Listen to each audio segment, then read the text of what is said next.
আসসালামু আলাইকুম। আজকে আরো নতুন একটি ভিডিও নিয়ে আসলাম। গত 2 দিন আগে আমি পুকুরে ডোজ করছিলাম।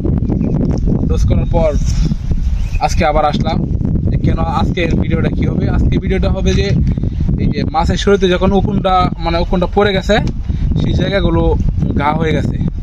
এখন আমি আজকে কি করবো, এই জীবাণুনাশক ছিটাই দেব। জীবাণুনাশক ছিটানোর কারণ হইতেছে এই যে ঘা শরীরে যদি এভাবে থাকে, তাহলে বিভিন্ন ফাঙ্গাস, ব্যাকটেরিয়া, ভাইরাস এগুলো আসা এই জায়গার মধ্যে আক্রমণ করবে।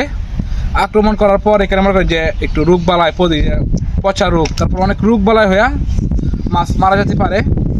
সে কারণে আমি আজকে পুকুরে ব্যবহার করব টিমসেন। এটা ব্যবহারে 30 সেকেন্ডের মধ্যেই যত রোগ বালাই, ভাইরাস, ব্যাকটেরিয়া সবগুলো ধ্বংস করে দেয়। সেটা আমি আজকে ব্যবহার করবো পুকুরে। এখানে আছে 100 গ্রাম একটা প্যাকেট, এটা আমার এই পুকুরে ব্যবহার করব। আর ব্যবহারের নিয়ম বলি, আমি একটু বলি। নিয়ম বলে অনেক আছে, আমি এটা দিয়ে দেবো, সুবিধা দিব। অনেকগুলো নিয়ম আছে, এগুলো আপনারা দেখে নেবেন। আর হ্যাচারির জন্য এটা হয়েছে 1 গ্রাম ওষুধ 10 টন পানিতে। হ্যাচারি যেটা ছোটো মাছের হ্যাচারি, সেটার জন্য এই 1 গ্রাম ওষুধ 1 গ্রাম টিমসেন 10 টন পানিতে মিশিয়ে এই দিতে হবে। আর এটা দেওয়ার যে নিয়মটা, এটা আপনারা চাইলে এই স্প্রে করে দিতে পারেন। এই যে জমিতে কীটনাশক ব্যবহার করে যে স্প্রে যে মেশিনটা আছে, ওইটা দিয়ে দেওয়া যাবে। কিন্তু আমার কাছে এটা নাই। আমি আজকে দিয়ে বলছি, আমার এই বড় ড্যাগ নিয়ে আসছি।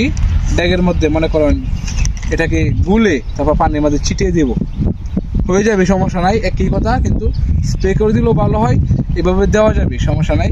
তো চলেন এটা দেওয়া যাক। এটা আবার 1 সপ্তাহ পরে আবার দেওয়ার কথা, মানে ডোজ, এটা হচ্ছে বুস্টার ডোজ, কিন্তু না করলেও চলবে।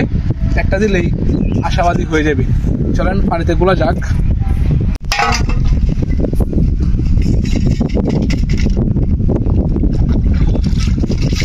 তো আমি পানিতে নেমে গেছি।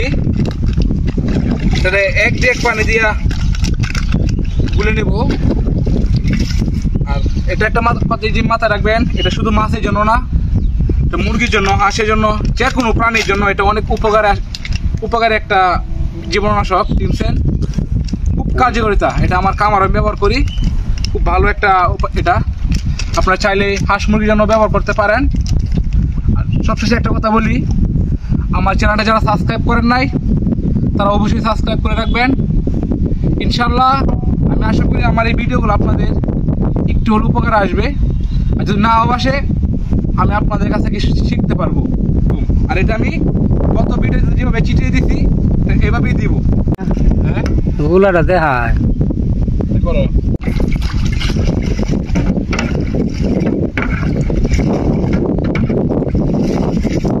এক ডেক পানির মধ্যে আমি নিয়ে নিলাম, সম্পূর্ণ দিয়ে দিছি। এইভাবে ভালোভাবে নাড়িয়ে চালিয়ে তারপর এই যে এইভাবে দেখবেন যে ক্ষুদ্র ক্ষুদ্র কণাগুলো কি আছে কিনা। যদি পানির সাথে মিশে যায়, তাহলে বিসমিল্লাহ বলে শুরু করে দেব। এভাবেই শুরু করব।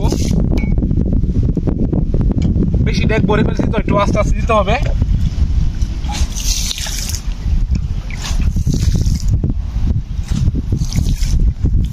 দেখেন, 2 দিন আগে আমি এই সুতাগুলা বেঁধে দিয়েছিলাম এভাবে, ওই গাছ থেকে গেছে।